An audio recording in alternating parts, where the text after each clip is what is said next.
Superhero Stuff You Should Know is part of the Greenlit Podcast Network. Hey, this is Ben from Superhero Stuff You Should Know, and I have an important announcement for you guys. At the end of every single episode of Superhero Stuff You Should Know, you might hear us shout out to our fans, one of whom is Matt Herring, who was one of the original Superhouse fans. He's always given us his support, and now it's time that we support him. We've just recently found out that Matt has been diagnosed with stage 4 colon cancer. And as a cancer survivor myself, I know personally that there's a lot of emotional and financial strain that comes into that. His wife, Kelly, has set up a GoFundMe account at gofundme.com/f/Matthew-kicks-cancer039s-butt. And hopefully you can help reduce the financial strain to that, as well as some of the emotional strain that comes with that. Again, that's gofundme.com/f/Matthew-kicks-cancer039s-butt. Matt Herring was the first, I guess you could say, true Superhouse fan. We were Superhouse at that time. You know, the first fan of this podcast and what we do here, and has always supported us, talked about us, and he's from a town close to where I'm from, and so we share that as well, and just a huge superhero fan, and you know, nerd like the rest of us, and now he's going through that. And if you could donate just at least any amount of money to that link that Ben just said, that would be truly appreciated. Just hang in there, Matt. You'll beat this thing soon.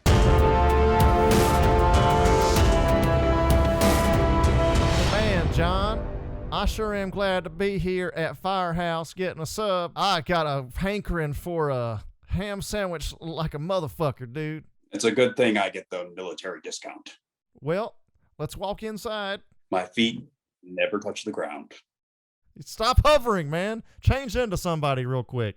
Not to sound bad, but you might attract attention as a green version. You know what I'm saying? I don't know when they clean these floors last. You can wear shoes. Can't get my new kicks dirty. I see you transform into a country person such as myself. Well, oh shit! Is that Bruce Wayne right in front of us? Don't worry, man. I know your secret. Firehouse is closed. The Age of Heroes came. Neither of you were there. Where the fuck were you? Why the fuck would Firehouse be closed? We need Firehouse even more in the Age of Heroes. I have a caloric deficit I gotta worry about, man. I own Firehouse, that's why. You bought Firehouse too? God damn, man, what don't you own? You turned it into Disney or some shit. So you're saying subs are on you? Subs are on you, right? You'll get subs after this conversation. Let's take it a step back real quick. So you were just standing at a fucking Firehouse that's not in operation? That's beside the point. What are you doing here, man? We just had the invasion of Steppenwolf. Neither of you were there. I recruited both of you. Explain yourself. So you were here brooding by yourself in a Firehouse submarine sandwich operation. I said explain yourselves. It's kind of dim in here too, man. So it's just weird, man. It's how I like it. Well, I don't know. You probably can't tell. I don't know how good your detective powers are, but this is actually John Jones. I know who he is. You knew already. God damn, nothing gets past you. I know both of you, Wally. You need to tell me why you weren't part of the defense squad. Man, I was going there, but then I got sidetracked. I'm late a lot, man. Us speedsters are like that. I was busy letting Lois know the world needs her. It was way more important. Wait, what does that mean, man? That sounds a little weird too, but we'll put a pin in that one. That sounds like something else, man. We're well past the time we need Lois Lane. Wow, that was sexist, but anyway. It doesn't have to do with that. Wonder Woman was there. You gonna tell Clark that we don't need Lois Lane? I don't know, man. Shit, that sounds a bit off to me. The point is, Barry was there. You were not, Wally. Barry was taking care of it. We could have had 2 speedsters. Well, shit, man. I was binging WandaVision, and that shit was good as hell, man. I missed the whole thing because I watched like 8 hours in a row, and then all of a sudden the world was better again, man. You guys did great. All right, what's your excuse, John? I was watching the Whedon cut, looking for my scenes. So he was looking at that shit the whole time, and then finally showed up at your house, I guess. 9 episodes of WandaVision, 2 hours of Justice League. The math checks out considering how much time you need to get over the emotional disappointment of Justice League, so I understand. You two are excused, but next time, you better be there. Hey, man, definitely. Especially if I get a fucking sub here soon. All right, subs are on me. Woo! Hell yeah. Can I take your order? You work here too, man. Goddamn. There's no employees. That was kind of an oversight on my part. You're in the goddamn house on the fucking side of the river or some shit, and you're working this job too, man. This shit's... Do you want a sandwich or not, Wally? Yeah, let me get 3 hook and ladders, man, with bacon, 3 hook and ladders with bacon. Coming right up. and make it snappy. And thus, Batman made Subway sandwiches in Firehouse.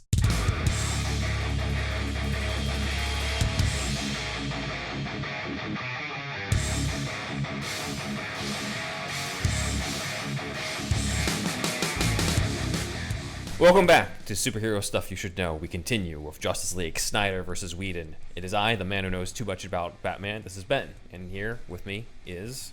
It is I, Andrew, here to host co-host another episode brought to you by Superhouse. All hail Darkseid. And with us is returning guest, Dustin. With tiny little weak, not so evil eyes. Yes, it's Dustin Lee Massey, ladies and gentlemen. So, where we left off was Snyder 7, Whedon 1.5. As you notice, there is only 3 of us. That is because Zack unfortunately had to sacrifice his life to fight Doomsday. I made a promise on his grave, though, that we would continue the series and that we will use the Mother Box and the Flash to resurrect him so that he can come back for the remainder of the series. But for right now, he's in the Smallville Cemetery. Rest in peace for one day. Ben's character arc is now complete, and he's a different man from here on out. So. I'm going off faith, Andrew, for the first time. First time. Generally science-based ass Batman. We'll get into that part, by the way. Yeah, but yeah. All right. Mm-hmm. Tell him he has to wear all black next episode. Yes. Yeah, that's true. Exactly. I'll fax him this shirt. Yes. All right, so we left off with the end of Chapter 1 called Don't Count on It, Batman, and now we're exploring Chapter 2 called The Age of Heroes. So here we go. Snyder was at 7, Whedon was at 1.5. We are giving points to Snyder on all the stuff we thought was superior, and Whedon gets pity points for anything that we thought we liked in the original cut that wasn't carried over into the 2021 cut. We call it the Whedon cut because he was the one who had been shooting, he wrote 80 pages and reshot like 50% of the film. So we call it the Whedon cut rather than the studio cut because of that. And also because, as I said in the previous episode, calling it just the studio cut seems to feel like I'm just putting blame solely on the studio, whereas I think it's the studio and Whedon that got us what we got in 2017. But anyway, Chapter 2, The Age of Heroes. In the original cut of the Snyder cut that we saw in 2021, we actually see Steppenwolf arrive at the power plant in Russia, which blew my mind because I was just like, oh, there's an actual reason why he chooses this place. He says it's toxic, right? That's perfect. That's good. Yes, he uses the toxicity to help his plans, for the Mother Box. Whedon did not cover this at all. Instead, he gave us a random Russian family whose house gets taken over by parademons, and nobody gave a shit about them. He sends the parademons off to the other mother boxes and says, he will be pleased. He will see my worth again, which is the first indication of Steppenwolf's, standing there, where he's kind of not in good standing with the rest of Apocalypse right now. And this begins the subplot with Steppenwolf and Darkseid that gives him more character depth. Whedon's version lacks that depth. It simply has dialogue of Steppenwolf talking to the mother box as mother again, because he's got that weird fetish. And the only indication that he's not in good standing of Darkseid is him saying, quote, "My exile will come to an end and that he will take his place among the new gods." The Whedon cut was notable for Steppenwolf saying, for Darkseid, and everyone's just like, oh, he mentioned Darkseid, whereas Snyder cut actually fucking shows Darkseid as a character multiple times to set him up. So And the Omega Beam in one scene. Yes, exactly. But we kind of know where this is going. Let's start with Dustin in terms of thoughts. Just unbelievable. Like the whole, from the beginning, like it being toxic and explaining like why they're at that particular place. Because it never really made sense for me. And even now, like if that was like the reasoning for the Whedon cut, it doesn't make sense to have people that even live remotely near. Why are they there? He's copying Age of Ultron at that point. He's just like, let's have other civilians they gotta save. Yeah, right. It doesn't. They're like Russian or some shit. It doesn't make sense at all. I think watching the Snyder cut, it made me realize at that point just like how like out of place things seemed. And it really seemed like, Whedon was like, well, let me shoot this and see what I can salvage and piece together to make a movie. And it ended up being like this kind of like Frankenstein monster that never really kind of like matched up. So like for me, just like explaining like why they were at that particular point and then giving the backstory and showing DeSaad was just like amazing. Absolutely. Andrew. Yeah, it's better. The Russian family, or I'm assuming Russian, something like that. Slavic peoples. I don't know. Sokovians, yeah, probably. But yeah, it was better in every way for Snyder. So yeah, I don't have a whole lot to say about this. Yeah, I just like they thrive off of toxicity, literally toxic radiation. Which, hey, it's fucking Steppenwolf and Darkseid. Why the fuck not? I mean, it makes sense. Inside of a fucking nuclear reactor is pretty cool. So yeah. Definitely points for Snyder on this one. And Terrio, and look, when we say Snyder, we mean Chris Terrio and Will Bill as well. Everybody who was part of that. Who was part of the creative team in the original version. Remember back in 2017, Joss Whedon was caught liking a tweet where someone said Steppenwolf was the worst comic book villain. And now we know that he liked it because he made it that way. He made Steppenwolf less interesting. He took away the subplot. He made it all generic and stuff. So it's kind of just like, well, fuck you then, because you basically ruined the villain of this and laughed about it on Twitter. Again, we don't really give a shit about Steppenwolf or the Russian family in the Whedon cut, whereas here there's like an actual explanation plot-wise, and there's stuff that furthers his subplot, which actually gives him, more depth as a character and makes him more sympathetic. So Snyder 8, Whedon 1.5, because the point obviously goes to Snyder on this. All right. Yep. Next scene is Bruce Wayne on the plane with Alfred. In the Snyder cut, Bruce Wayne shaves off his beard and goes into a very dark-looking, Wayne Enterprises plane where he and Alfred discuss Barry Allen in terms of Alfred's findings on this one kid named Barry Allen in Central City. And Alfred sort of questions his determination to recruit everyone, and Bruce brings up that, this isn't about just the world. It's about his own redemption. It's about how he made a promise. I made a promise to him on his grave, Alfred, about Superman. And this is not at all in the Whedon cut. The Whedon cut has a much longer scene in a much more brightly lit Wayne Enterprises plane. Or maybe that's just the color palette. But in the Whedon version, Bruce continues bringing up this 3 mother boxes thing, which, again, as we talked about, is superfluous because Diana's going to tell him about the mother boxes anyway. And Alfred makes jokes about Bruce wanting to date Diana, gives information or basic exposition on both Barry Allen and Victor Stone.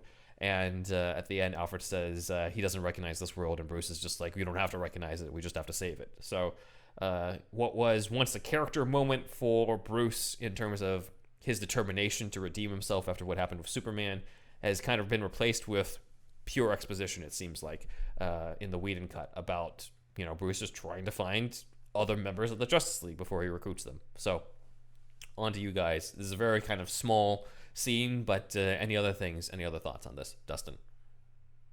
Overall, I thought it was better. The only thing, and this is just like a little thing that like I wish would have happened like in the movie, just to be like a Frank Miller tie-in. Like he keeps saying he wants warriors. I just wish he would have said soldiers. Like just use soldiers and tie it into Frank Miller, The Dark Knight, because there's so many other like obvious references to like that Batman. And like overall, yes, it's completely better, but I just wish they would have used the word soldiers instead of warriors. That's like my only criticism. Mm-hmm. Andrew. I don't remember much about the Justice League for this particular thing. I mean, from what you just said, yes, Snyder again, of course. Mm-hmm. They're just talking about basically just Barry, right? That's it. Like what? Yeah, what that's all they talk about in the Snyder cut or the Whedon cut. In the Snyder one. Yeah, they talk about Barry, but it leads to an argument, a conflict between Alfred and Bruce about Alfred's just like, you've been spending all this time trying to put together this team, and Bruce, brings up about how this is about, his redemption. Right. Yeah, I mean, Snyder, I don't know. Yeah, this is obviously Snyder again. Yeah. For sure. Snyder 9, Whedon 1.5. Snyder, I like this because it seemed like the Justice League was kind of just like, let's forget about Batman versus Superman, even though this is a sequel to Batman versus Superman. Like, they clearly were trying to bury the history of the fact that Bruce has a lot of guilt on it. And sure, they had some parts about that in the Justice League, but it wasn't as...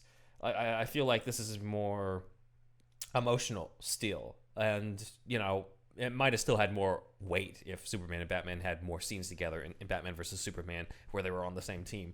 But just the line, I made the promise to him on his grave is just so visceral compared to anything that was in the previous version of the scene we saw in 2017.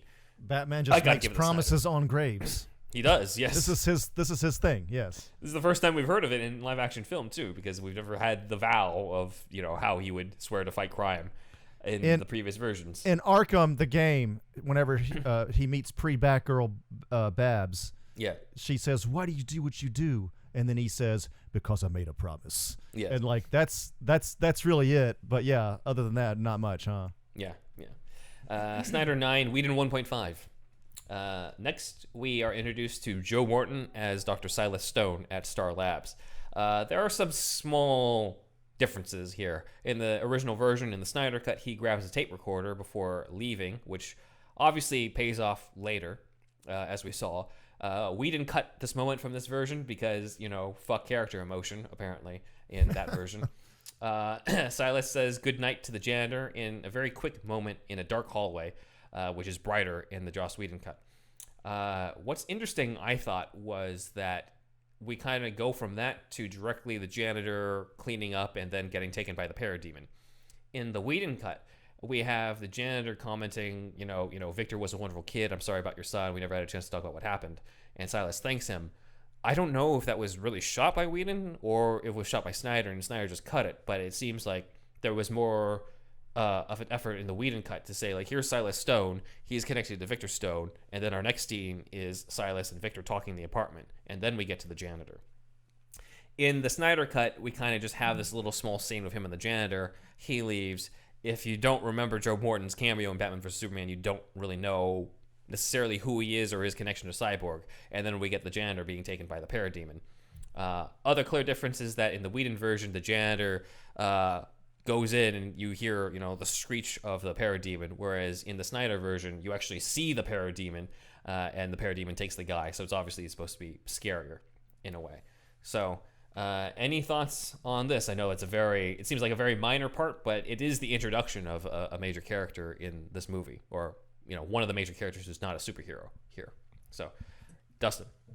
Well, I mean, the way you're framing it up, it's kind of like, well, Whedon did this and Snyder didn't do this, but realistically, in the 4-hour movie, Silas Stone ends up being a huge part, right? So it's not like this initial, like, I got to squeeze something in real quick so people know you're his father. And I think, for me, like, overall, like, we mentioned, episode 1, like, your initial reaction was like, this is a completely different movie. Right.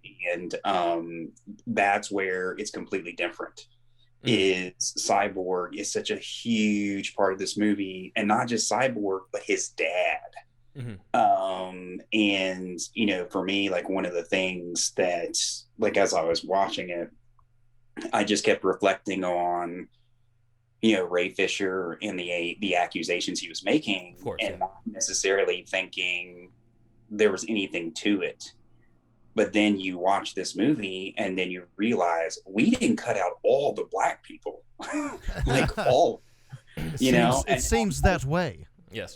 Then I'm like, maybe there is something, to this, so, like, maybe Whedon does a better job in this scene, like, in making the connection because he knows I'm going to cut him out for the rest of the movie. But, in the long run, like, Zack just, like, delivers so much. Oh yeah. And he has time to do it. And just the overall handling of, like, all those characters, and the fact that, like, Cyborg ends up being godlike.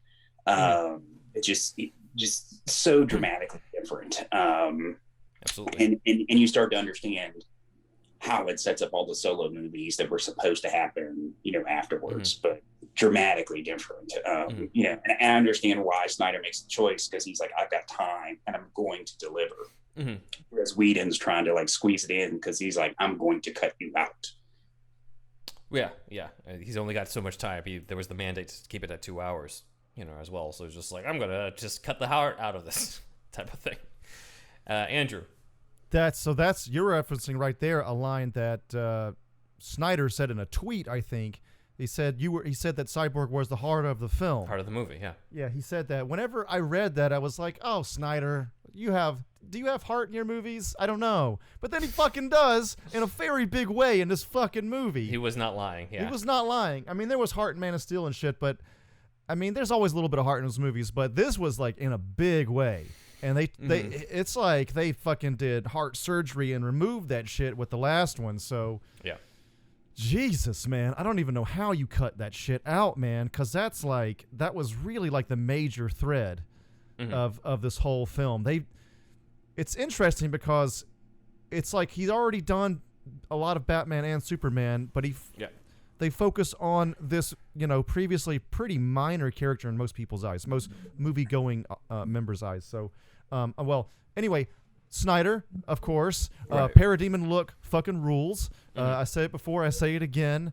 This is the scene where it's like in the like lab, and he's like, oh shit, yeah, that scene was really fucking cool. I love Snyder's and whoever did the concept design for it. I love the parademons in this whole thing. The like little bug look with the fucking goggles. BVS, yeah. And it's a little bit like the same kind of like thing as Sucker Punch, actually. Outside of what that movie was, the designs are kind of similar to the parademons. So Snyder definitely has a type, and it's fucking great. This is great. Yeah. Silas Stone fucking rules. Great casting with him being, maybe it's typecasting to some sort, but like with the Skynet, he being the Skynet guy. Miles Bennett Dyson. Yeah. That scene always stuck with me, man, with the fucking cutting off the hand in Terminator 2. If you younger people out there haven't seen Terminator 2, watch shit immediately. Turn off this podcast. I don't know about that. Well, right after this podcast. Terminator 2 is fucking up there if you haven't seen it. Don't bother with any of the things that came afterwards. Terminator 1 and 2. That's it. Stop after that. But yes. No, Snyder absolutely gets the point for the parademon. In terms of, like, I think, Dustin's right, where it's just like, it's the differences in approaches here where, like, Snyder has the time. Like, the main benefit to the Whedon cut for this specific sequence of scenes is basically establishing things quicker. But, you realize when you watch the Snyder cut that the information that you get out of that Whedon scene that we saw in 2017 was interspersed through several scenes in the Snyder cut that ultimately have more heart to them, especially when it comes to Cyborg himself and his powers and all that. So, Snyder gets the point for this, making it Snyder 10, Whedon 1.5 on this. It was kind of horror movie, it was like a horror movie a little bit. Yeah, it was an actual horror movie. Which was cool. They built up to it too. Like in the Snyder cut, the janitor looks and sees the destruction and sees the roof that's been, there's a hole in it. And then he finds the parademon. You see the parademon, then he screams. As opposed to the Whedon cut, where it's just like he walks in, directly goes, undoes the thing. There's like no built-up tension. You don't see the parademon. It's just very quick and random.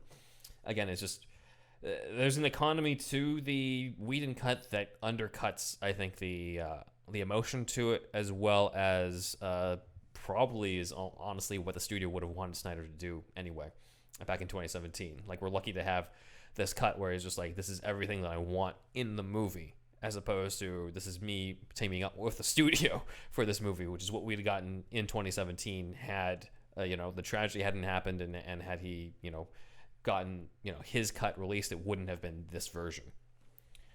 Next sequence is the fire arrow. So we get a sequence in both versions where Hippolyta fires an arrow to alert Diane about the invasion, and Diana sees it from her workplace. The main difference is that the Snyder version is just longer. There's more of a build-up.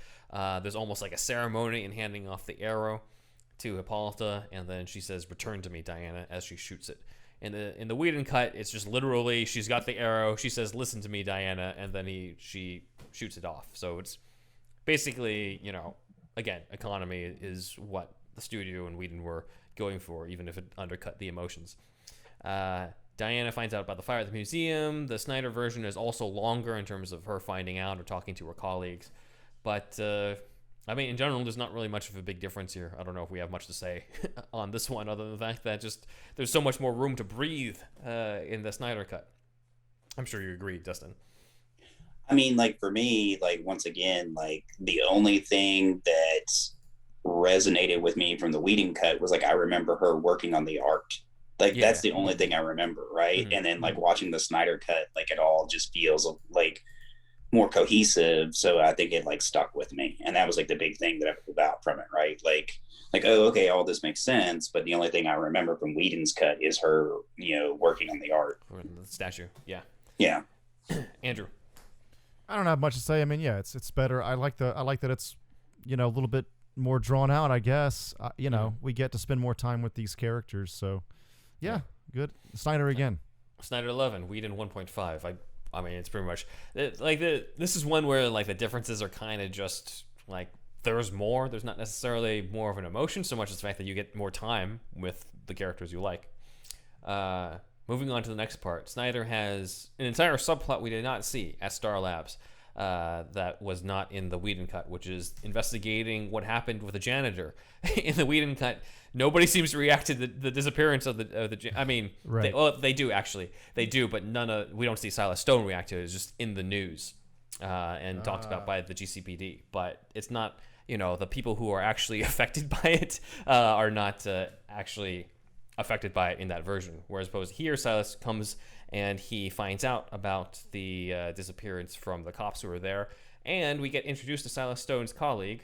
We have an Asian person in Zack Snyder's Justice League. Wait, one second, real quick. Whedon cut out another person of color. Yes, he cut out Ryan Choi, played by actor Ryan Zhang. Completely cut from the Whedon version. No surprise there. Wait, he's Choi? He's supposed to be fucking, what's his name? He's Ryan Choi. He's the Atom. He's the Atom. He's the Atom. God damn it, I didn't even fucking put that together. Which is why at the end they're just you're the director of nanotechnology. That's your thing. He's yep, that's my thing. Yeah, that's why he says that. He's the Atom. Which means he could be, if Snyder were to continue, he could be in Justice League 2 or 3 as the Atom, which would be awesome. So he's a possible future member of the Justice League alongside, Martian Manhunter. We'll do a future Patreon episode on just Ryan Choi and Zack Snyder's plans for him. But anyway, Ryan is Silas's colleague. We kind of have a nice bond between them because you can kind of tell Ryan is a little bit in on Silas taking the mother box, but he kind of covers for him. We get more information on what Star Labs is working on and that they're the ones working on the Kryptonian scout ship. We get to hear Hans Zimmer's Krypton Superman music again for what feels like the first time in years. So that was cool. And then Silas learns that people have been abducted and sees a drawing of a parademon, which is going to be mistaken for Batman. And then he comes home to Victor, who accuses him of knowing a lot about monsters, as he says. So anyway, this is stuff that's added that we just did not see in the Whedon stuff. So what did you think in terms of the Ryan Choi stuff and this whole added investigation stuff, Dustin? Yeah, for me, I had the same initial reaction Andrew did, right? Another person of color, cut from them, right? Holy smokes. And after a while, if there's enough smoke, there's got to be fire, right? So that was, kind of tough to actually kind of deal with at that point, because then, Iris West is also cut too. Mm-hmm. So it just all starts adding up, right? But I did really like the whole kind of subplot they were developing where people were potentially thinking it was Batman. Yeah. And it was it was building off of the Batman versus Superman storyline where, he's branding people and he's in the news for being more violent and being referred to as a criminal, and they think that this is just like an extension, like he's like elevating, and then it becomes accusatory like later on by Commissioner Gordon, do you think he's doing this? And it's like, no, I can't be Batman. And everybody in Gotham believes that it's Batman doing it. So I thought it was a cool little nod to like keep that thread going, and it was obvious, the connection. So I thought it was pretty cool, and another way just to keep the Batman mythos going. But yeah, like all of it was great stuff that just pushed the story further. Mm-hmm. Andrew? Man, I can't believe I slept on the Atom. I mean, shit. You gotta have him in there. He was one of my favorite in Injustice 2. Anyway, yeah. Snyder again. I don't know what to say. I mean, they cut this whole entire fucking subplot. It's ridiculous. I mean, I know Whedon was strapped for time, but I don't know. Yeah. In this case, he's tied, like, Ryan Choi is the one who plants the idea to Silas Stone about the laser. Which then pays off that part. So that pays off again. You know, with Kiersey Clemens, I'm kind of like, okay, like I kind of get it. We're just like, we don't have the time, and she's in this one scene. But Ryan Choi's subplot is directly tied in with Silas Stone's subplot, and it has so much more of an emotional tie-in to this tale about Cyborg losing his dad, that it's just kind of unforgivable that it was cut. But he cut out all Cyborg too, pretty much. So so it didn't matter, I guess, with Whedon's cut. But it's man. Yeah. Yeah, Snyder. What can I say? Ryan Choi, I think, is a great addition for this. I was not expecting him to be in this as much, as well as I wasn't expecting to like him as much as I did in this. This is not the scene in it, but later on where he's got the scene where he's just like, you're looking at the hottest thing on earth. That's exactly what I said to my prom date. I was just like, okay, this guy's cool. Yeah, that was good. That was good. But I think that it is, Dustin brings up a great point about it building off of Batman versus Superman, with Batman being mistaken for the parademons and what that could mean to Batman's image. It would have been cool if we saw a little more of that with Batman personally dealing with that, but it was still a great idea, I think. And, the movie is better for having this subplot and for having this element. And, again, just giving us more characters we care about, which is something that I think this has over the previous Snyder and DC movies, is that you genuinely care about these characters. In talking about Cyborg, I kind of realized today, as I was thinking over the movie, that this is a movie about characters who have broken families coming together as a family. You got Bruce, who's lost his parents. You got Clark, who lost both his his biological parents and his adopted father. You have Wonder Woman, who's cut off from her family completely from the island. You have Aquaman, who sort of rejects the idea of family because of what his mom did to him. You have the Flash, whose mom was murdered and his dad's been in prison this whole time. And then you got Cyborg, who loses both parents in this movie and still finds a way to be reborn from that. And they all kind of come together and feel like they're not so alone anymore, even to the point where it almost feels like Batman in his last scene of Martian Manhunter is almost more healed in a way than the usual Batman that we see. So I think that's a wonderful way to do the Justice League that I had never once occurred to me during the Justice League that was ever a theme or that was ever a thing in there. Now that you say it like that, I feel like I had that sort of internally, but I didn't have it verbalized in that way in my head. I think that's it, and I think that was on purpose. I would like to think, like, very much so on purpose. So yeah, that's great. Yeah, they're all from broken families, like you said, and then they form a family. I mean, yeah, that's the fucking character arc as a group. Yes. Yeah, that's why there's so much emphasis. Maybe less so on Batman and Superman because we already know their stories, but like Wonder Woman, how much she misses the mascara. Aquaman, they talk about, William Dafoe talks about, your mother, wanted you to have this trident and things like that. And then, obviously Cyborg's story and the Flash quoting his dad when he does that, that breathtaking sequence towards the end. It all ties in, and I think, again, the movie is worse when you take that element out, when you take out the heart of it. Speaking of arcs and everything, I think for the most part, Batman's sort of he's kind of playing out his arc from Batman vs. Superman. Yeah, I'd say he and Wonder Woman are, yeah. Yeah, Wonder Woman also doesn't have much, but it's still enough. She just gets almost kind of verbally abused every time she's with Steppenwolf.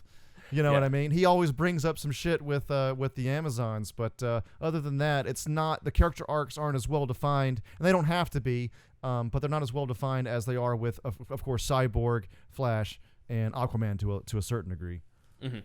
Which makes sense considering that those are the ones we haven't met yet. Yes, it's as of the time. totally fine. That's totally fine. I mean, Aquaman, we now have the James Wan Aquaman movie, but we didn't have that back when they were shooting this. So, right. Again, it makes sense. Yeah. Well, yeah, and I would say too, like when we're talking about like, you know, who gets cut and who gets focused on, like initially my gut reaction would have been the studios are like, we need to focus on Batman and Superman. And that's why the cuts happen, right? And the footage gets reshot because you can't not have a movie with our cash cows, right? And that's like my gut instinct. But then you have like all these like, you know, news stories that pop up, and then you're like, oh, maybe that's not the only reason why you know the movie was changed, and it's not something I would have even thought of if those stories hadn't been circulating.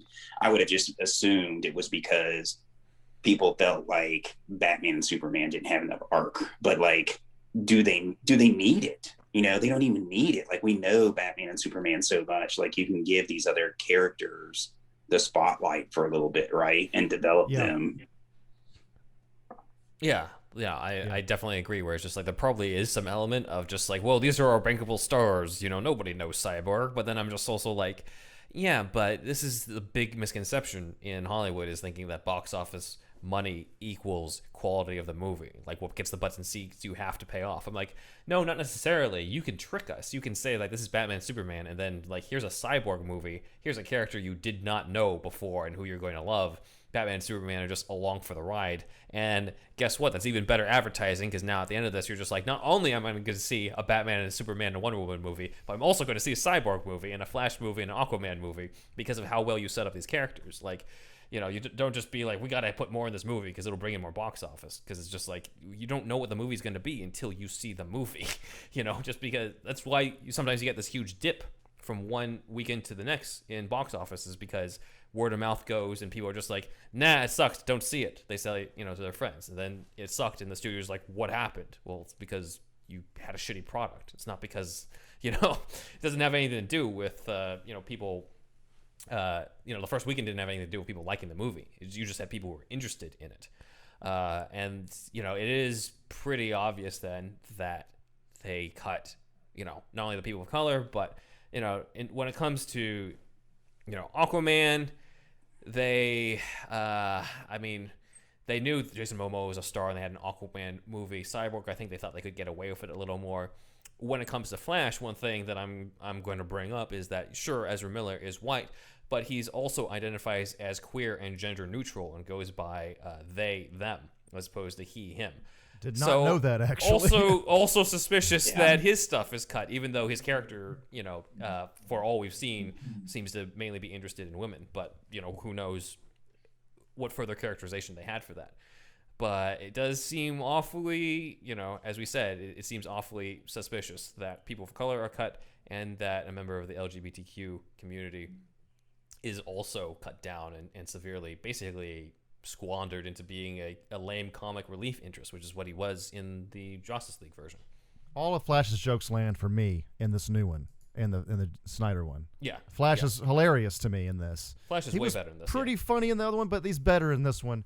And since we're on Flash real quick, this is way later in the movie, but I love Flash doing yoga, and it seems like, because he says something about nice Jewish boy in one of his lines, so it's like, so in Zack Snyder's universe, Flash is half Hispanic and Jewish, and fully Jewish, maybe. I don't know if he had a Latina Nora Allen in mind at the time. That's only, we only know that because of that's true. Muschietti cast Nora Allen as a Latina actress, but I don't think that's true. I don't know. But it's just interesting, like a yoga loving Jewish Flash is like, that's great. I mean, everybody puts their stamp on these characters, and that, I think that's cool. I was gonna wait, not say anything about Flash, but the biggest thing for me, if we're gonna talk about Flash, was like he runs. And in Joss Whedon's movie, I felt like all he did was trip the entire time. Right. And I'm like, right, dude, right. all you do is run, and you can't run. Like, I was so mad. Come on, man. So mad. Yeah. Mm-hmm. Right. You know, and then now we make him important, right? Like, you got to break the Speed Force and, you know, start playing with manipulating time, you know. And before, he was just a joke, you know. I'm like, dude, like, your superpower is to run fast, and you can't even do that, right? You know? Dude, speed over power, man. I think the Flash could probably take well, that's a whole other topic, but like, I feel like it's an episode. Speed, I think in real life is probably more important than power. And, well, probably being able to take a hit. Anyway, that's a whole other topic. It depends on the situation, I'd say, Yeah. But yeah, Flash definitely fucking shitload of power going on there. Yeah. Each one kind of has their own nice little showcase, I think, at least with Cyborg and Flash. He's dodging Superman's like punches really well too. He's like, you know, moving like out of the way and shit. Mm-hmm. That was great. It's awesome. Unfortunately, Flash is not in Chapter 2, so this is the most that we can talk about him unless we want to keep jumping ahead. But oops. For the next part, before we go to the break, we have an added scene. It seems added, but it was cut by the Whedon version, where Diana goes to the temple where the arrow landed, and she uses the arrow to go into another temple that has the dark side stuff on the walls. This was completely cut from the Whedon cut. In fact, the Whedon cut, now that we think about it, sort of implies that Diana has always known the story and kind of just sees the arrow and is just like, oh, that arrow means all this shit's going to happen. Again, it's understandable from economy, but from the other side, it does make more sense that she investigates the arrow, knowing that's the signal from the Amazons, and then, you know, uses that to uncover what's actually going on. Thoughts on this added scene, Dustin? You know, just, you know, from being an artist and somebody who teaches art history, like, I think it's interesting that she works in art restoration. And then you're looking at like prehistoric examples of art that, you know, she is aware of. So I like the connection between like, you know, the wall carvings and, you know, the Greek temples and different things like that. And I think it makes sense why she would be interested in them. And also, you know, like, obviously she's aware of it, and maybe she's, you know, in that particular profession as a way of like preserving it and making sure that information like still exists and lives on. Interesting. Yeah, I thought about that. Yeah. You know, because like, what happens if, you know, she is 5,000 years old, but what happens if she dies and there's nobody else to, you know, take care of that information, like later on, they don't know about Darkseid, right? Then we have Batman trying to figure out about the mother boxes from the parademons themselves, and if they don't explode and leave those symbols on. Very conveniently. So I think I thought it was interesting, and it is a good way to kind of like help build some character for Diana as well. Andrew? Love the script in it. The Darkseid Greek script, Greek-looking script or whatever. It looks like, you know, she puts the flame up to it at the wall, and it looks like they tried to spell out Darkseid in that script, which is so comic booky, but I love it. Though. It's so great. Good. Like, it would never really look like that in like ancient Greek fucking, you know, any kind of Greek script, I feel like. But that was my favorite part of that scene, actually. It's just Darkseid like, in Greek. Yeah, actually, yes. It's just, I don't know. I love the dark side cometh kind of vibe too, you know, like fucking Satan's coming, everybody get ready, you know, like the demons are already here, so hail Darkseid. Yeah, it was great. Yeah. I like it. I do, as I said, like, it didn't strike me how weird it is that Diana seems to know this entire history just magically in the Whedon cut until I saw this. I'm like, actually, that does make more, like, we always knew like there was some weird shit going on with the Whedon cut, but it's when you watch the Snyder cut and you realize like, oh, that's why that happens.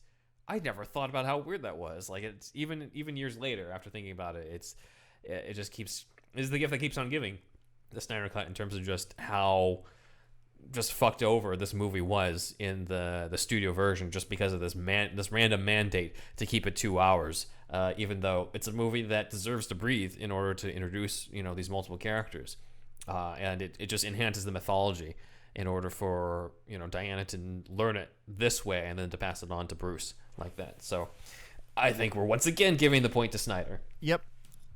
Snyder 12, Whedon 1.5. He has not gotten a single point in this entire episode. Landslide. So we knew it was going to be a landslide. I'm just interested sometimes to see if there's anything that we liked. But anyway, after the break, we will finish up Chapter 2, The Age of Heroes.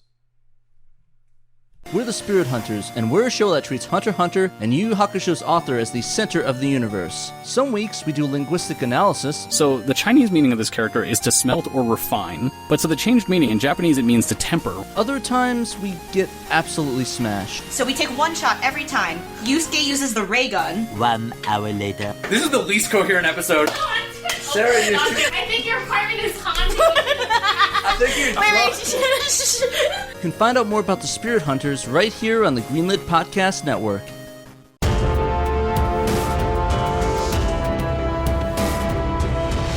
Wally, what are you doing here? Go back to the Teen Titans. Man, I'm here to name the team, man. We're going to be the Rootin' Tootin' League. Barry, stop smoking weed and get your ward out of here. I think you should be in the league, man. We need 2 of us. We need a better name than just the League. Yeah, Rootin' Tootin' sounds good with me, or, the dudes. Wait, the dudes and the dudettes? We are not going with those names. Clark. Nobody will see the dudes coming. How about the Little Beaver League? We shall strike fear in the hearts of all that oppose us. You already had 1 week as Little Beaver, and now you're back as Robin. I'm back as Little Beaver, head of the Beaver League. That name does not work. We already tried it. Says you. Arthur, what do you think? My man, I think we should be the Amazo League. Why are we the Amazo League? Amazo's one of our opponents. Oh, that's a guy? Already? Have you not been paying attention? You've been with Barry smoking the weed, haven't you? Nothing gets past you, now does it? Oh, man, he found out again. Where's, Wonder Woman? Man, she's out, doing shit, I think. Actual work, unlike us doing this shitty-ass meeting. She said she didn't give a fuck about names. Wonder Woman is responding to a suspected terrorist threat over in London. Little Beaver should be there as well. To be honest, all of us should be here, but I'm stuck on duty trying to brainstorm names. Clark, you haven't said anything. What is your idea for the name? Well, Bruce, let me tell you. I think that we should be the Kansas City Chiefs. That's not taken, right? I think it is. Why do you want to go off Kansas City? That's not even in Kansas. Is it not? Oh, that's Missouri? It is in Missouri. Oh. As someone from Kansas, you would know that. My dad told me to not play sports, so I don't know much about it. You don't have to play sports in order to know sports. But that's okay. I'll take your word for it, Bruce. I forgive you. However, the sound of league sounds good. We can take that from sports. We just need something interesting in front of it. Oh, man. I don't know much about sports either. So we're going with league? So the, Weed League? No, wait, that's not good. The Weed League would just be you and Arthur. How about the Super League, man? That makes sense. Like Super Bowl, Super League. Perfect sense right there. Boom, done. Copywritten, trademark. I've already got it done. Everyone would think that we're part of Superman's family. Nah, they won't think that. My man, I think that they would. I'm going to agree with Bats here on this one. I hate to say it, but you're right this time, Bruce. Thanks, Arthur. I'm just going to go with whatever you guys say. Now I wish Diana was here. Instead, it's just us. Hey, guys, am I allowed in this or what? I thought I would just pop in. No. I just Boston, wanted to go pop back. in once again. Boston, go back. Your part. Whatever you do, just add dark behind it so I could be part of it. Boston, go back to the afterlife. You don't have to tell me twice. Now everyone thinks that I was just talking to myself. Nah, man, I'm so high I saw that shit. Wait a second, Bruce. Did you just say just us? I did. Well, I'm starting to think that great minds think alike. What are you talking about? He's talking about calling us the Just Us League, of course, dummy. Because it's just us without Wonder Woman, and it sucks. Well, Wonder Woman would be part of the League. Come on. We don't want to be discriminating and be a sausage fest. Yeah, man. I think I'm just surprised you haven't thought of this already, it being your raison d'etre, Batman, and that is justice. I like the sound of that, Wally. The Justice League. I believe it's settled. The Super Justice League. No. The Justice League. There's no Super, Clark. Come on. The Super Justice Dark League. No, you'll be Justice League Dark. What? That's stupid. What's the name again? Yeah, I'm like lost now, dude. We are the Justice League. Boston's part of the Justice League Dark. There, it's settled. Is that like a thing or something? We already got 2 names. Well, Boston was never really part of this group. He kind of just crashed in here. That's like his raison d'etre. Great. Wally uses raison d'etre. Now everyone thinks it's their word. Anyway, Justice League. We got it. Boom. All right, now let's go to Burrito Palace. Is that on the way to wherever Diana's at? I believe it is. Everyone in the Flying Fox. Except for you, Clark. You can fly there yourself. Too many farts in that thing. I wouldn't want to fly with you anyway. All right, he's gone. Let's go get to Burrito Palace the other way. I heard that. Damn it. All right, everybody, if you like that sketch right there, we have that plus news, plus we're bringing back some opinion pieces and review type stuff and all kinds of stuff in our $5 tier on Patreon. So just go to patreon.com/superherostuffpod, and if you become part of the $5 tier, you can see these new bonus episodes. Basically, consider it Superhouse DLC. Tell those kids that I love them. Tell those kids that I love them. Tell those kids that I love them. Tell them now. And we're back to cover the rest of Chapter 2, The Age of Heroes. So, our next scene has to do with Aquaman. So, this really surprised me on how different this was, but because in both the Snyder Cut and the Whedon Cut, Aquaman saves a random guy in the water and takes him into a bar. In the Snyder Cut, he's like, he tells the bartender, tell him to respect the storm next time, which I thought was a really cool line. That's cool. And then he goes off and goes into the water. And I was surprised because in the Whedon Cut, Whedon made this tie into the Mother Box plot. The guy he rescued had like green parademon blood on him, and Aquaman goes into the water specifically to investigate what's going on and ends up meeting up with Amber Heard's Mara at Atlantis and encountering Steppenwolf and all that stuff at that point. However, it looks like the original intention had nothing to do with the plot of the Mother Boxes so much as it being more exploration into Aquaman's character. We have different music here as well. The Whedon Cut in 2017 used Icky Thump by the White Stripes, which had been used in the trailers.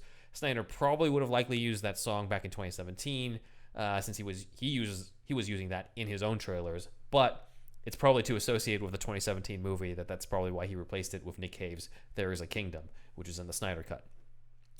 This seems to be more of a character moment than a plot moment because he goes to Atlantis in the Snyder Cut, and we meet William Dafoe's Volko before William Dafoe did any shooting for the James Wan Aquaman movie. So he's got a very different look with the long hair and different Atlantean armor. And he's the one who tells Aquaman what's going on with Steppenwolf killing the guards, and ultimately challenges Aquaman to take up his mom's trident, and Aquaman refuses. So that kind of spells out Aquaman's arc in this movie about, still trying to be the loner, I don't know anyone, anything type of thing, and eventually doing something for Atlantis and getting the Mother Box back, as well as, caring about other people. There's a great moment later on where Flash is like, I thought you didn't care, and Aquaman's like, I never said that. And it's a great acted moment by Momoa, I think, because you can kind of feel, it's almost like you feel his cold heart getting warmer in that moment to me. And in that moment, it just struck me, just the weight of that, just one subtle moment. But anyway, that's way in the future. For this moment, what did you guys think? Because I was honestly really surprised at how different this Aquaman sequence was. Dustin. Yeah, it was super interesting because it fills in like all the gray area, and then because I always felt like I was trying to figure out like where does this fit in terms of like Aquaman, and there always just felt like there was some sort of like continuity like issue kind of like there.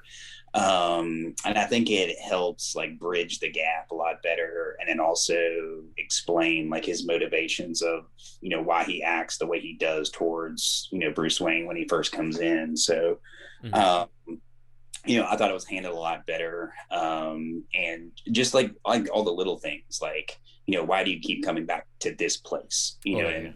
Like all those little things like help build, you know, his character, and help you understand like why he's making those choices. And also, you know, too, like why it takes him so long to come around. Cause he's like one of the last ones to join the team, in this, you know, version. So, I thought it was a lot better. And then actually when you were talking, I was like, green blood. What are you talking about? Entirely. Yeah. I forgot about it as well. That's how memorable that movie was. I mean, yes, Snyder again. I just think it's cool to see slightly different like value systems, as far as Superman wouldn't be like getting a drink and being like, hey, it's on him, you know? I don't think Batman would really do that either, but Aquaman's just different. And I think, I'm not sure if they would have made those changes if it weren't for Momoa, but it works with Momoa's Aquaman. Yeah. You know, just because the way it's cast. And it's like, I'll save you, but you're fucking buying me a whole bottle of whiskey, motherfucker. You know what I mean? I don't care if you're in debt. Like, you're going to go in further in debt. Like, I don't know.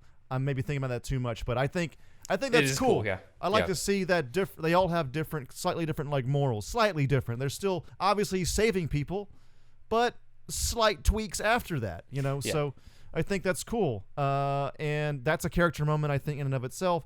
Him talking to Volko, what exactly Volko's like, please choose Atlantis. What exactly does he say there again? Take up your mother. Basically, he tells him it's time to take up your mother's trident and protect the seas because something's happening. You know, he's talking about the guards who were taken. Yeah, we find out Steppenwolf takes to interrogate. And he's still like, no.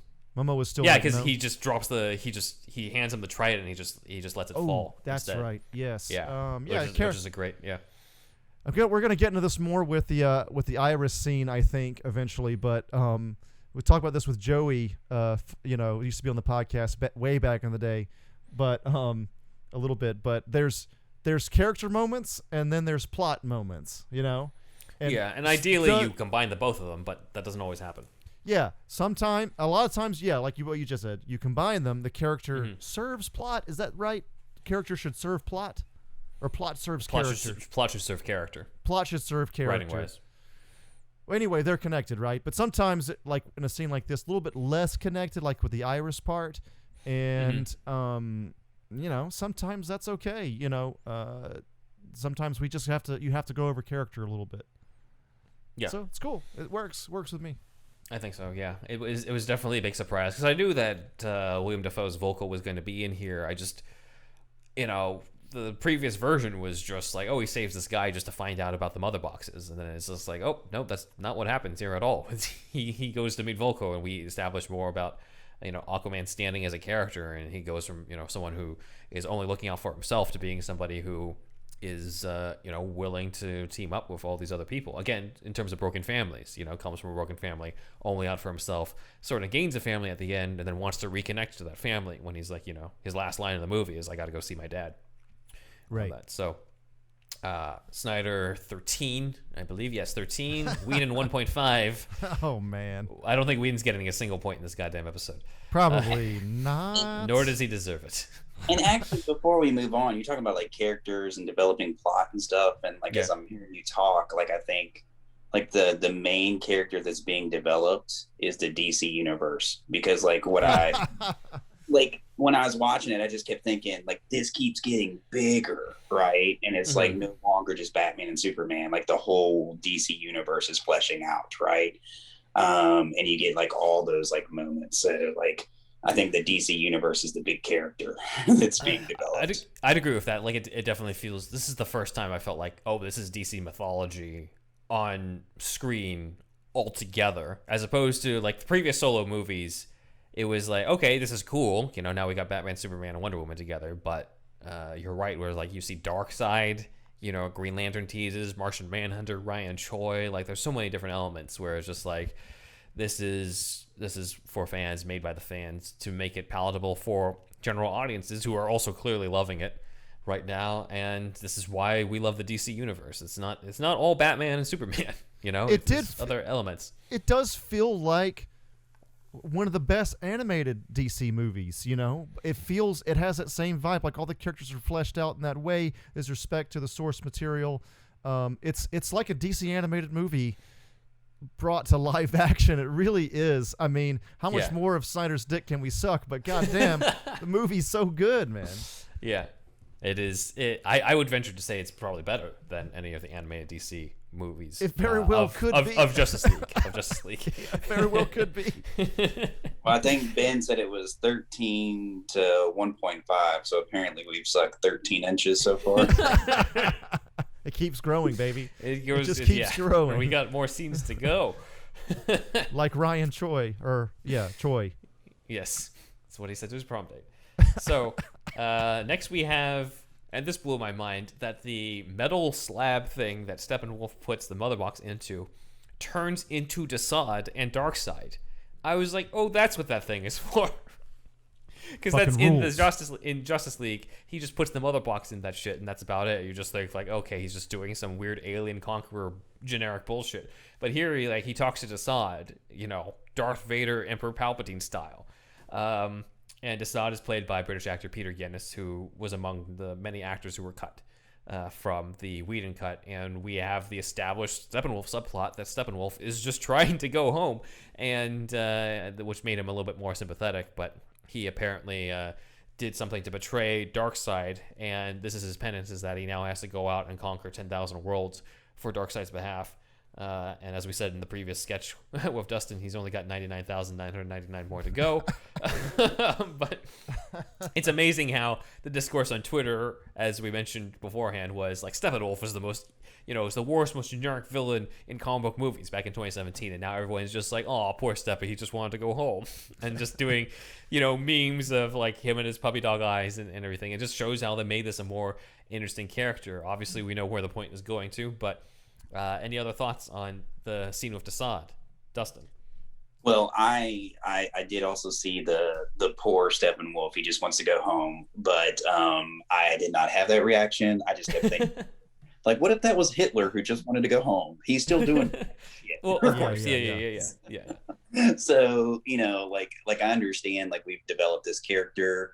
And I think it's more interesting that he tried to betray Darkseid, and then even later on, like once he comes to the realization that the anti-life equation's there, it's almost like brought to their attention in a way like, oh, you're trying to hide something from me too, right? Like there's even like dissent in just delivering this message like to him, like maybe there's something more to that story as well too, right, between their relationship.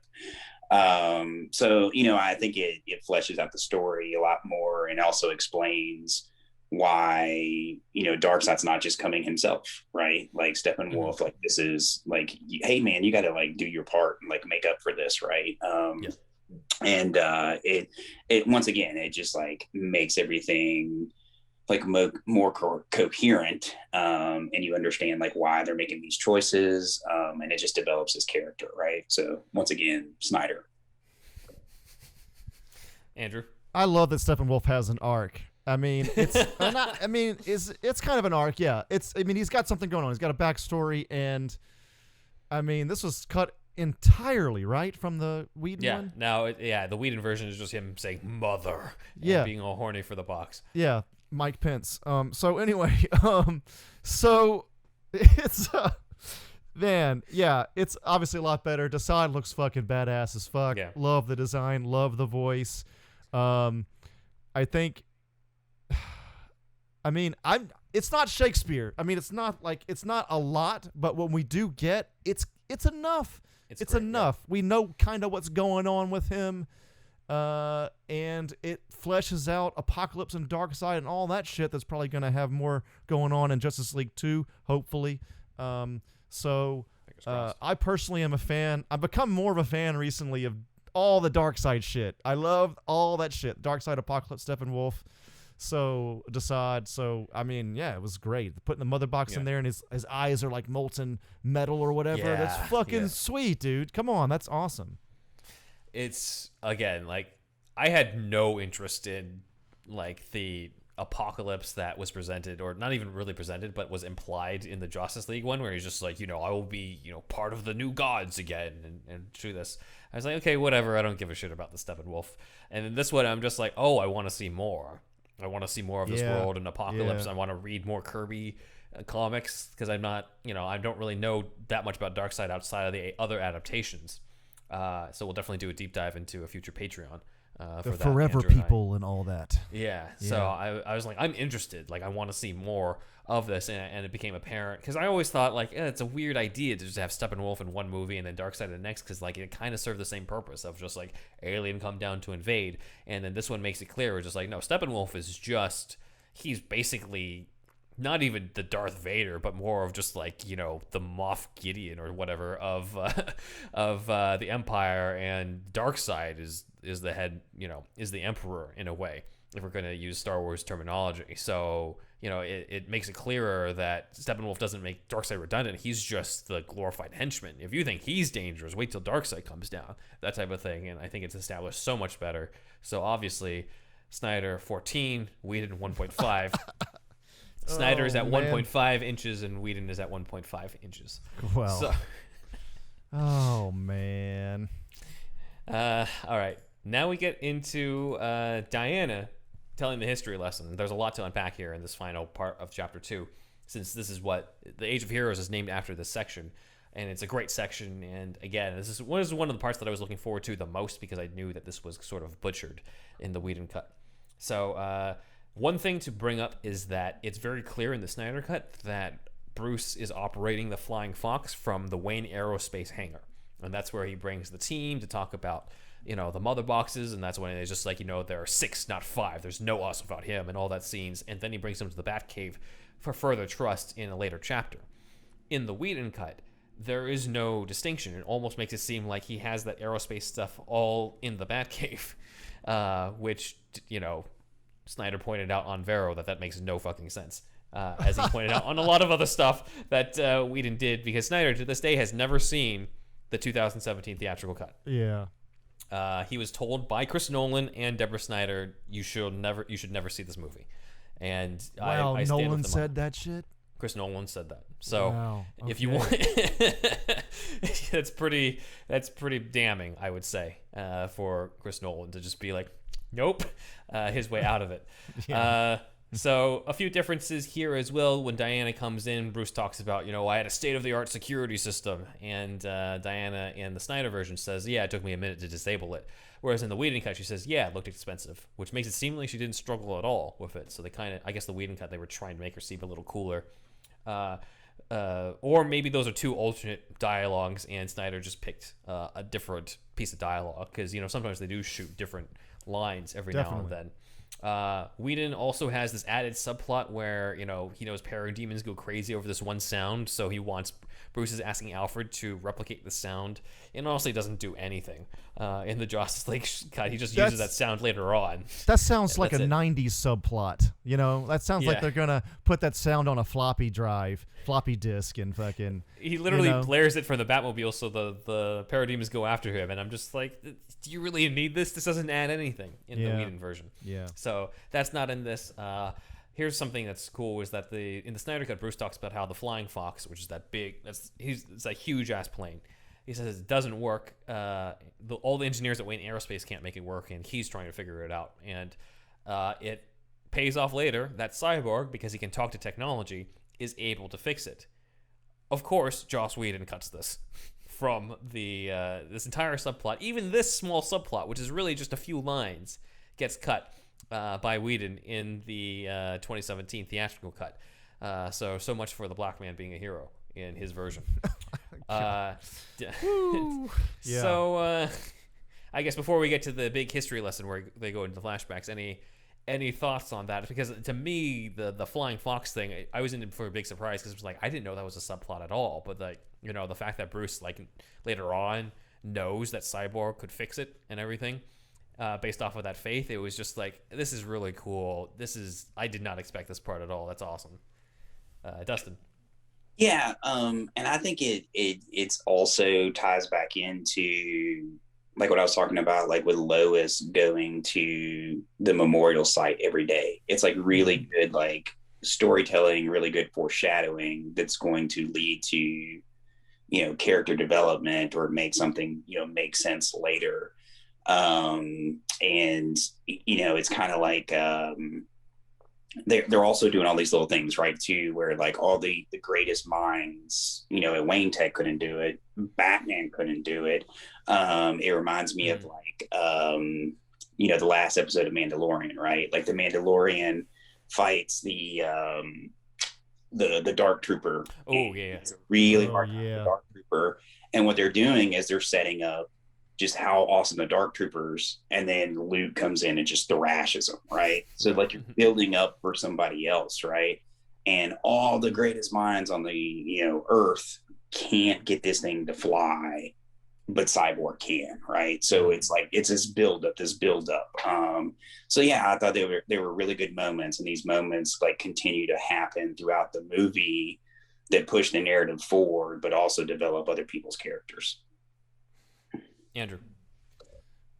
I like Cyborg accomplishing shit and doing shit in the movie for sure.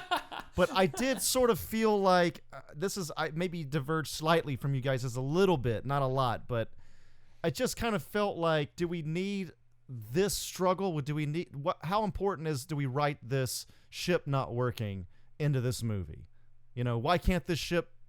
I just don't know why. I don't know why this had to be a subplot. I'd rather Cyborg do other shit. I definitely want him doing things, but it just kind of felt, I don't know, more of a detour than the other shit for me. I mean, it's literally just a couple lines, though. But I guess ultimately, if it's a 2-hour movie, it would have got cut. They probably would have, yeah, as it did in 2017. It's not movie ruining, but this part did sort of stick out to me. I don't know if in a bad way. Yeah, and I don't know if I would give points to Whedon, though, either. You know what I mean? I'm sort of stuck. I'm stuck on this point, but...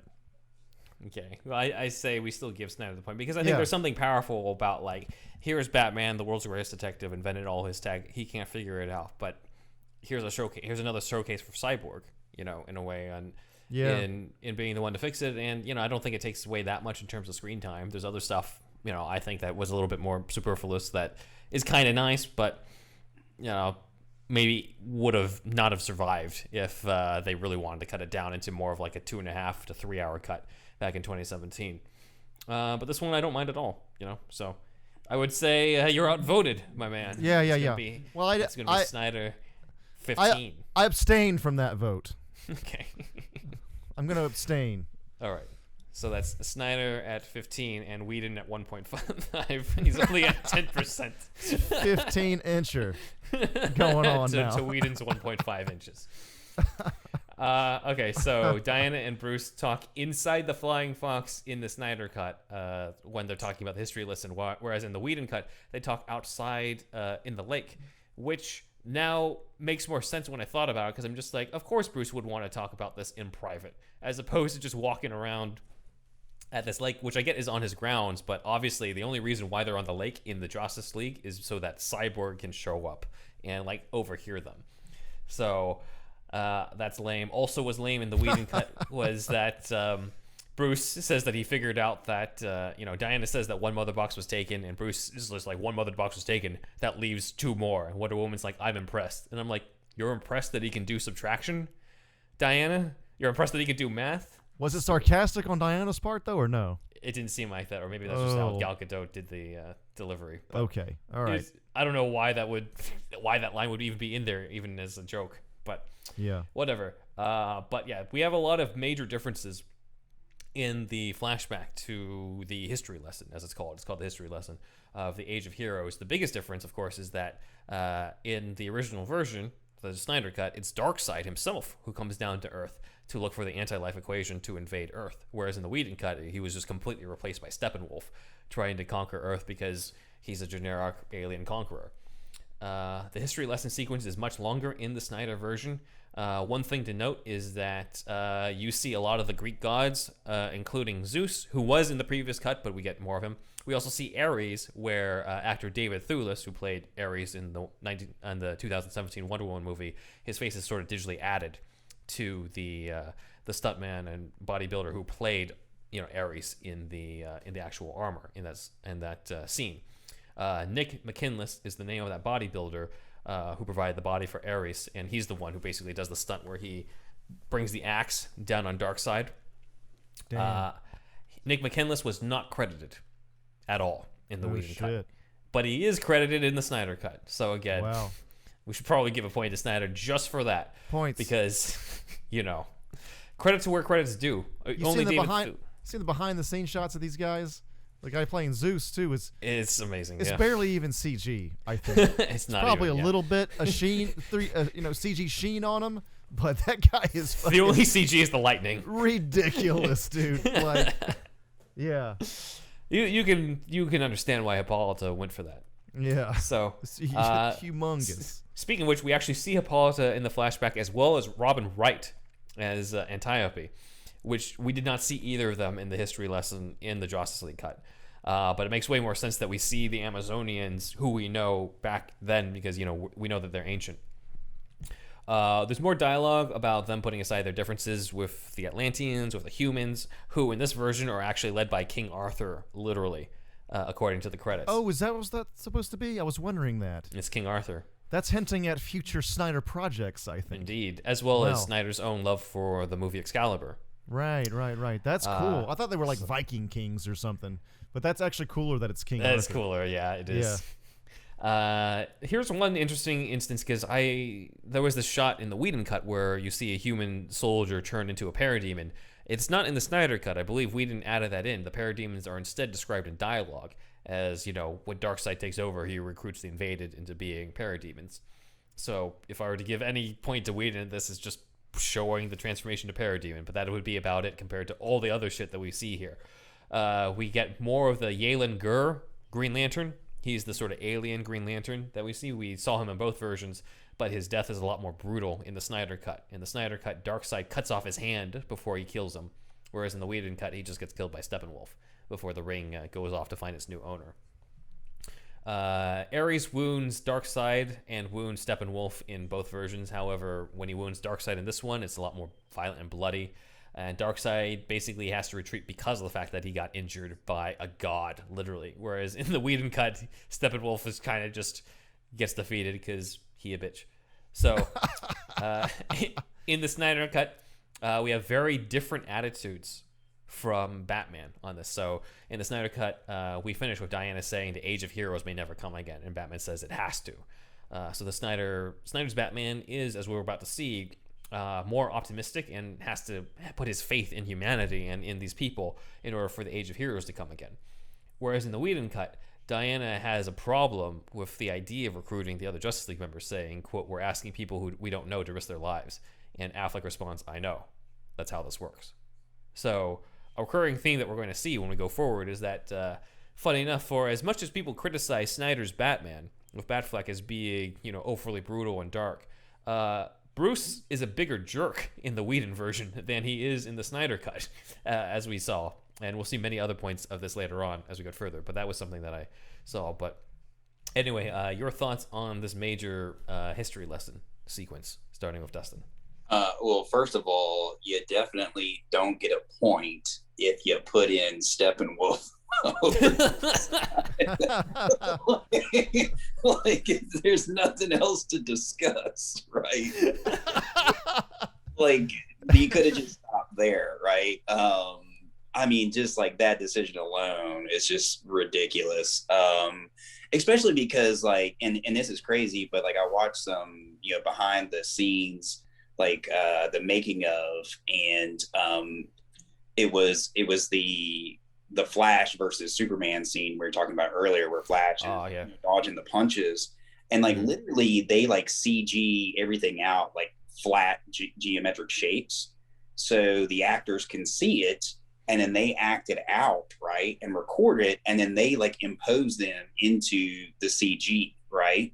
So I don't know if you guys have seen this, but somebody posted a video. I saw it earlier today, and they were comparing Thor versus Thanos to the history scene and the way that he hits Darkseid with the axe. Like literally they copied it. Like when you see them like matched up, like it's like the action is almost identical.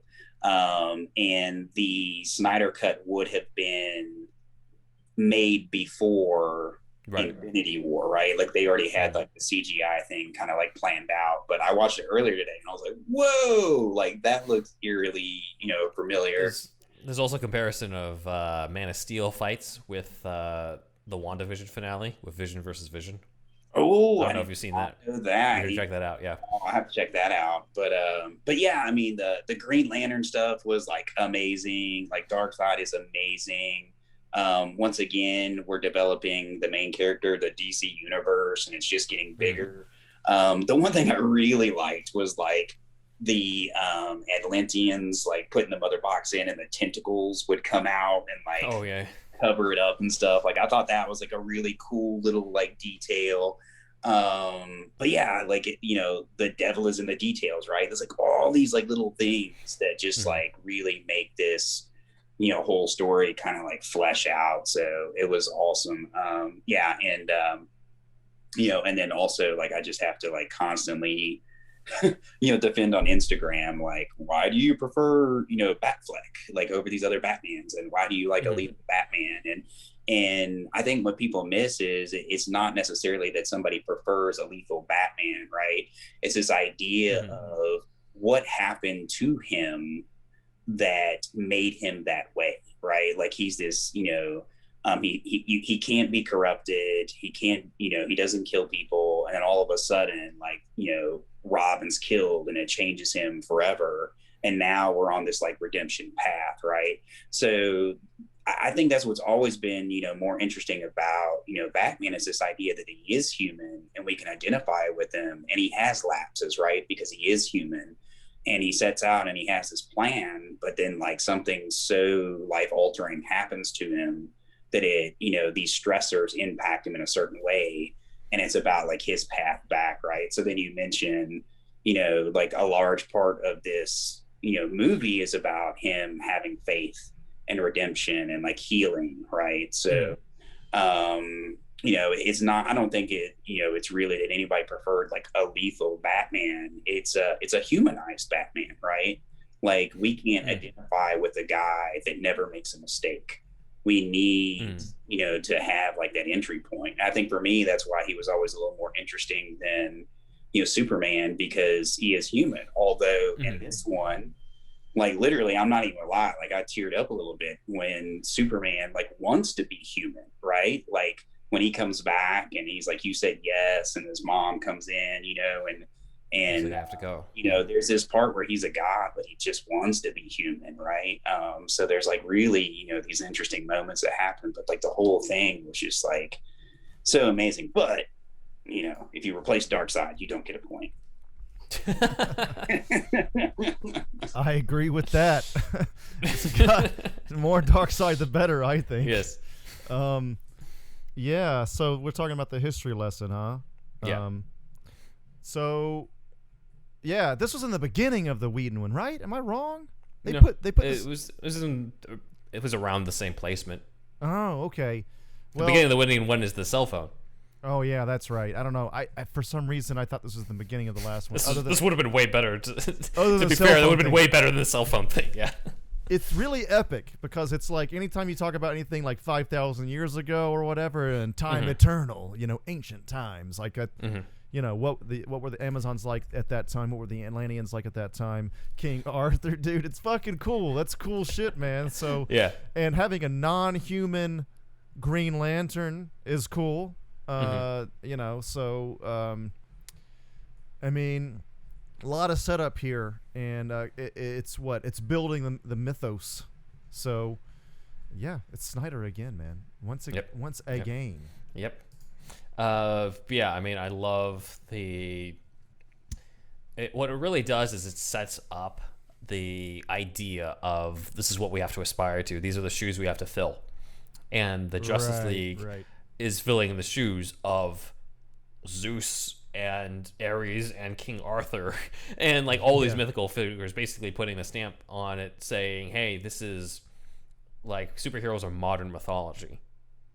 Just because we have capes and we come from quote unquote the funny books doesn't mean that, you know, we have no depth to ourselves. We have the same impact as these types of characters. We are the modern King Arthurs and, you know, Greek gods and all those types of things. And I think that that's one of the things I most appreciate about this version of the Justice League is that tie-in, the idea that we have to aspire to this age of heroes again. And a majority of them are not necessarily gods so much as just people who, as we saw, are somewhat broken and find a way to heal through being heroes on that way. That sums up Batman, you know, sums up Superman, Wonder Woman, Cyborg, especially Flash, Aquaman, like all these guys in a way. Martian Manhunter, as we're about to see, like that's the main crux, that's the main theme that we got with these guys. So I think it's a wonderful tie that was just not clear at all in the previous version. Or if it was like very light. Again, emotional impact. There's so much more emotional weight to this. It's not even funny on here. So, point goes to Snyder. 17. 17 incher. Compared to a 1.5 incher. Jesus. And I think that is the end of the Age of Heroes, Chapter 2. So, thank you very much. That is superhero stuff you should know. So we have a few fan comments we got. First off is Robert Sosa. Robert Sosa says, quote, I love this whole almost revisionist history that has occurred with the Burton films since the Nolan trilogy has come out. People act like those films aren't good, have always been trash, and the fan base has always been against them. They were hugely influential, and I never heard a negative word about them in the 90s. Remember, we're talking the Burton films, so not the Schumacher ones. Until Batman Begins came out, The Dark Knight was where it really seemed to ramp up, where almost overnight people forgot how iconic Nicholson's portrayal of the Joker was, and that Nolan was the true version of the characters. I mean, there was definitely, before the Nolan stuff came out, I think people wanted stuff that was a little bit more true to the comics, or, you know, Batman being less kill happy, or at least that being addressed. But I do think there's obviously always a factor of, you know, pitting something new against something that's comparable, which is also, you know, what does everybody compare Zack Snyder's Justice League to? Are they comparing it to some Avengers movie? Even though, you know, it's certainly possible to like both. It's certainly possible to love all sorts of versions of Batman. There doesn't just have to be one version. You can like Keaton, Bale, Kilmer, Affleck, all of them. And it'll still be fine, you know? So, that's cool. Thank you, Robert. Next one is, we called Batman v Superman one of the most controversial superhero movies. Probably the most controversial of all time. And commenter Kyle Lewis says, quote, isn't Joker more controversial? I would probably say no, simply because, well, I said superhero, so I wouldn't consider Joker to be a superhero movie. But also, I feel like the discourse on Joker died out after, you know, the Oscars, whereas opposed to people are still arguing about Batman versus Superman on Twitter. And Man of Steel's controversy lasted a long time in my recollection. People are still talking about the trucker's truck getting messed up. Like, I saw that even, like, before we released our episodes on it. Like, people were still talking about it. Maybe some of that's because of the Justice League, but still. People talking shit about Burton Batman films compared to Bale's? I just like in the both. Previous one? Can't you like both? That's what I was saying. Like, that's what I was saying. So if you're younger than us here, maybe you don't know, but the Schumacher ones were the real ones people shat on, especially the last one, Batman and Robin. I don't. Mm-hmm. In my memory, in my experience, the first two there were generally well regarded. So I'm not sure. Maybe you've had a different experience online than Robert's I have. He's talking about how people started talking about them after the Nolan movies came out. I get it. I mean, they're definitely better in a lot of ways, but I mean, just I don't know. We've done episodes on that. I mean, not to like you know, what do you call it? Not answer your question here, but if you really want a real thorough answer, you could just go back in our catalog. I'm not trying to be. If he already hasn't, yeah. Don't want to be dismissive about it, but I mean, yeah, it's, you know, we like both. He's not dismissive about it. He's just saying. I'm saying that us he- being he- dismissive to his answer, to his question. I mean, Well, here's an interesting thing, right? Like, celebrating the release of the Snyder Cut. Like, I was making, Snyder Cut posters like all the way up to the release, right? Right. And I also toyed with this idea of the Tim Burton's, cut. And I was making Justice League Oh, yeah, I saw this, yeah. with Tim Burton, like actors or like who he would have picked. And I did, one with Michael Keaton, which was the iconic Batfleck shot, like of him like looking down. I did Johnny Depp as Aquaman and Nick Cage as Superman. And let me tell you, that Nick Cage one, I checked this morning, was over 17,000 likes. dude, I liked it. I was like, damn, dude, I really want this. I want this now. Like if his face had popped up in the Speed Force somewhere at the end of Justice League, I would have been like, I would have standing ovation to I Snyder. don't know who's hating on it, dude, because it's some of the most popular stuff that like I've ever put out is the potential like Burton verse, right? Like it's crazy to me that somebody would say like Michael Keaton is looked down upon, especially for me. Like I remember like I was like 13 when that movie came out, and that was like the biggest thing like ever, right? But like also too, right? Like I love Adam West, like, and I'm not like the guy that's like, Michael Keaton's awesome, Adam West is terrible, like all of them. But like I don't know about any like Tim Burton hate at all. Like none. So, in regards to this thing about from Kyle Lewis isn't Joker more controversial, as I said, like I feel like people aren't really talking about it anymore, or the controversy on those things. It was kind of short-lived, so I'm just kind of going more off of length of time, if anything. I would say just in general, I guess Snyder's stuff is controversial because you still have people, even despite all the Snyder Cut, who are just like refusing to watch it, and that's their prerogative, especially if it's not your thing. But if it's a case where a lot of people, they see the release of the Snyder Cut movement as like they feel like it's quote unquote the bullies winning and that type of thing because of the minority of the fandom doing things that are very questionable and toxic. But as I said, like that's a minority. That doesn't mean that justice wasn't done. We'll have a whole mini episode about why the Snyder Cut's existence is true justice in our opinion. But I would say that the overarching Snyder films are probably a lot more controversial than the few months of Joker controversy that we got when that movie came out. And then last comment is just a nice one from Mr. Glass Spider, who has been binging us.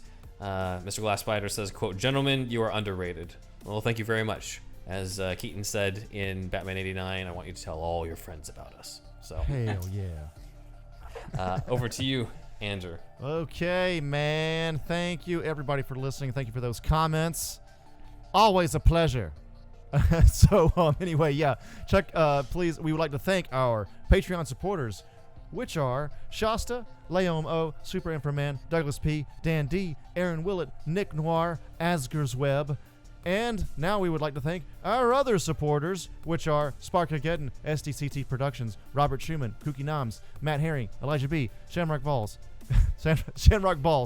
Ian H, Walter the Wobot, and John Wells.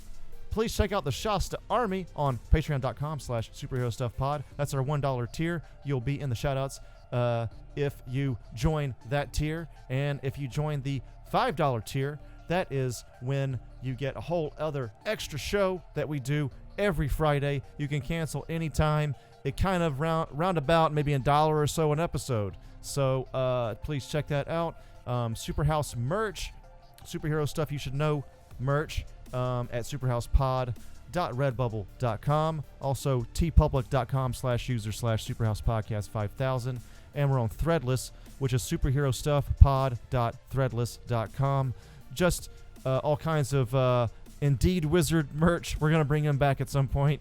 Ben Man merch, art by Wolfie, former host of the show. Check that out. And if you want, your Superhero Stuff Pod mug or t-shirt or tote bag or whatever is all there. So please check that out. Please leave us a review on iTunes. And then after you leave the review, record your voice on your phone. You usually have a voice recorder app, no matter if you have a Droid or an iPhone, and record us a little something and send that to superhousepodcast@gmail.com, and you too can be on the show. I am Thunderwolf Drew on Instagram and Twitter, and I'm Thunderwolf Lives on YouTube, and there I do a lot of my Japan-centric content, talking about all things Japan. Check that out. So those are my other interests there. Ben. You can also follow us on Twitter at SuperhousePod. You can also follow us on Instagram at SuperheroStuffPod, which is how we met Dustin. You can follow my personal Instagram at Ben1Ryder, as well as my cat's Instagram at Alfie Pennyworth Cat. He also, he builds these gauntlets for me for when I need to. He's in the lab. All the energy. He's in the lab right now. I put him to work.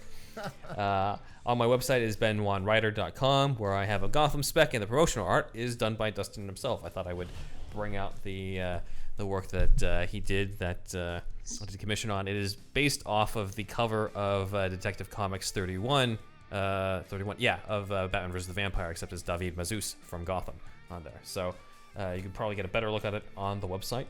And my channel below is linked, where I did a lot of different pitches for stuff like what Joker 2 would look like with Joaquin Phoenix, or our 2018 rewrite of Justice League called Justice League: The Time Travel Cut, with some ideas that I said before made it into the Snyder Cut, like Darkseid, and other ideas that are kind of insane that did not make it there, but I still kind of like anyway. But anyway, that is me, Dustin. Where can we find you? You can find me at lmasseyart.space, but I think I want to end with stream Snyder Cut on HBO Max. Let's make sure it's accepted. Leave a Rotten Tomatoes score and use #RestoreTheSnyderverse. Nice. I think that is where we're going to end on. So thank you very much, Dustin. Thank you guys for listening in. We will see you next time for Chapter 3. See you soon. Arrivederci. Okay.